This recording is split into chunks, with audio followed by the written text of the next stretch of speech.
July 13th, 1966 was a scorching summer day in Chicago. As night fell, the residents of 2319 East 100th Street turned in for the evening, desperately seeking relief from the heat. Around 10:30 p.m., Corazon Amurao, a young nursing student, walked into the upstairs bedroom that she shared with her roommate, Merlita.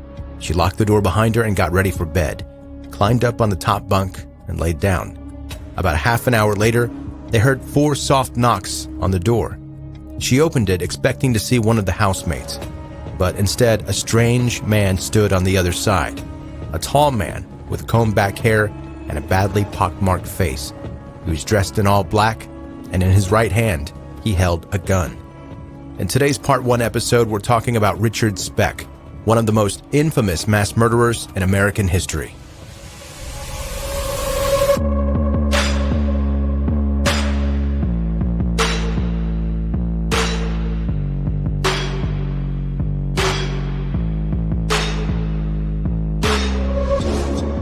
Hi, welcome to 10 Minute Murder, brief and bingeable true crime. My name is Joe, I'm the host, and I really appreciate you joining today. The story that you're going to hear today was a suggestion that was emailed to me.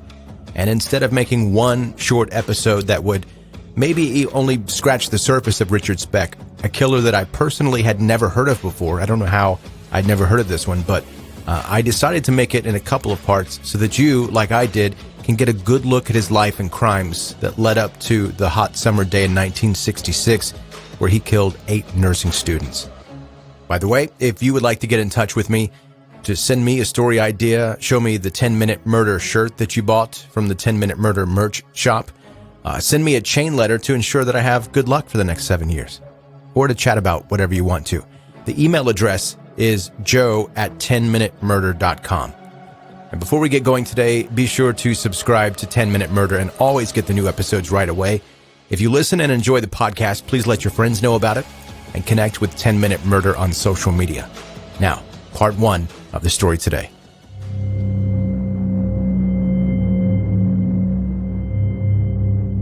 Richard Speck once said that the day after he was born, all hell broke loose, and it hasn't stopped since.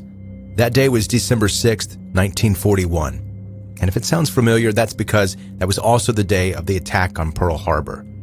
When Richard was 6, his father died of a heart attack, and Speck shared a close relationship with his father and was devastated by his sudden death.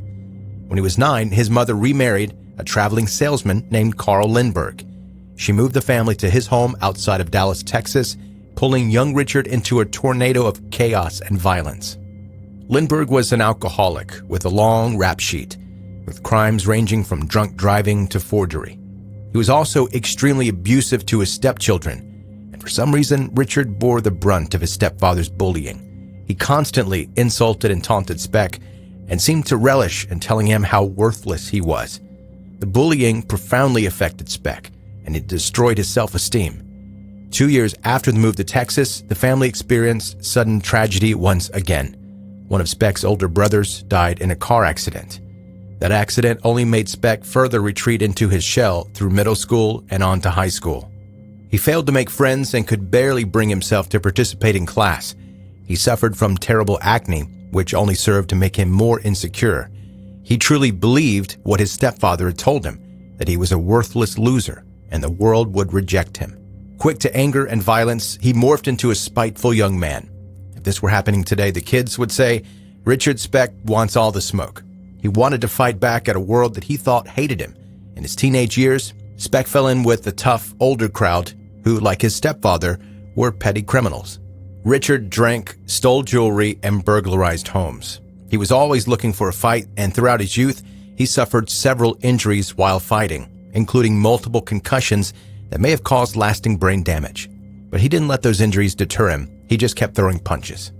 In the summer of 1961, when he was 19, Speck met 15-year-old Shirley Malone at the Texas State Fair. And not long after their initial meeting, Shirley realized that she was pregnant. And under pressure from her parents, the young couple got married in January of 1962. They moved into Shirley's mother's home in East Dallas and prepared to start a family. But Speck's new domestic life didn't stop his criminal behavior in the slightest. A few months after his wedding, Speck was arrested after a night out drinking with his buddies. He He served 3 weeks in jail for disturbing the peace, which caused him to miss the birth of his daughter. When Speck returned home, his behavior as a husband and father more resembled his stepfather than his biological father.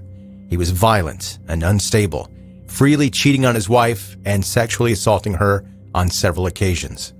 Richard also terrorized and attacked his mother-in-law to the point of threatening her with his collection of knives and guns. But still, for the sake of her family, his mother-in-law never had him arrested and actually tried to help him get a legitimate job to support the new family.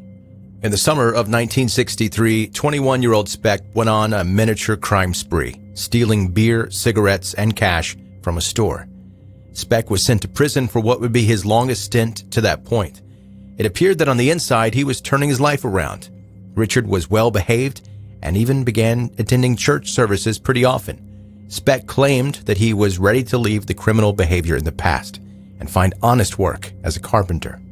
The prison psychologist was not convinced. In a report prepared for Speck's parole hearing, the psychologist determined that Speck was emotionally and socially underdeveloped and would likely relapse if released. Instead of being released, the psychologist recommended that Speck remain in maximum security prison. That advice was ignored, and Speck was released on January 2, 1965, after serving 16 months.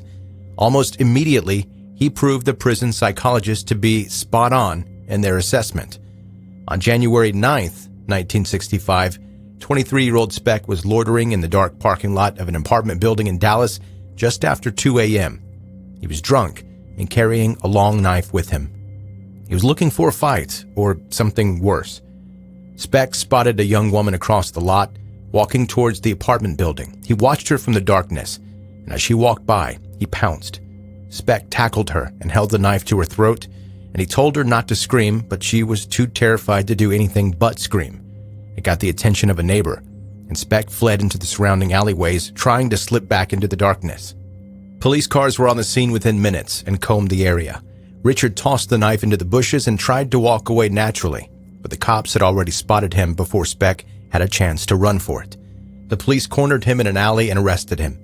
At first, he claimed complete innocence, but the woman had described him in detail to the police, so then he knew that he was caught.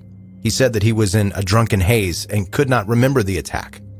His excuses didn't work, and Speck was found guilty of assault and parole violation, sentenced to 490 days in prison, but served less than half of that time. Somehow, Richard Speck slipped through the cracks again. After his release, Speck felt emboldened.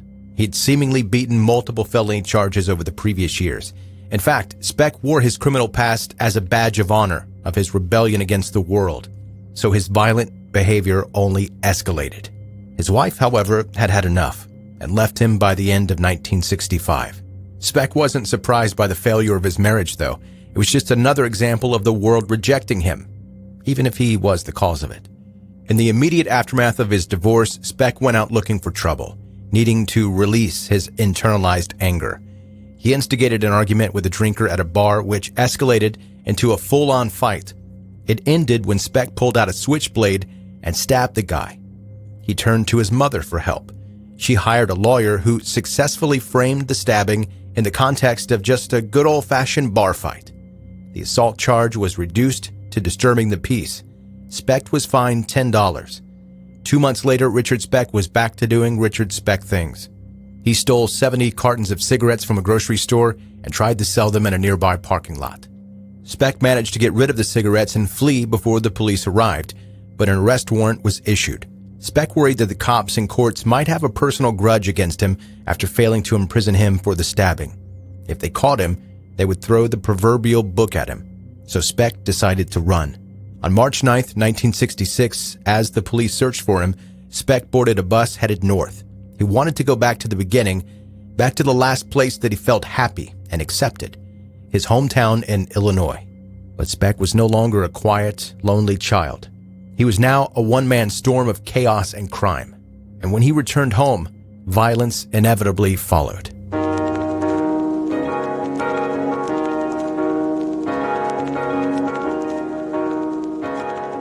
That's 10-Minute Murder, Part 1 of Richard Speck. Coming up on Part 2, we're going to discuss Richard's move to Illinois where he moved back to his hometown, and then on to Chicago after that, where he became one of the most infamous mass murderers in American history.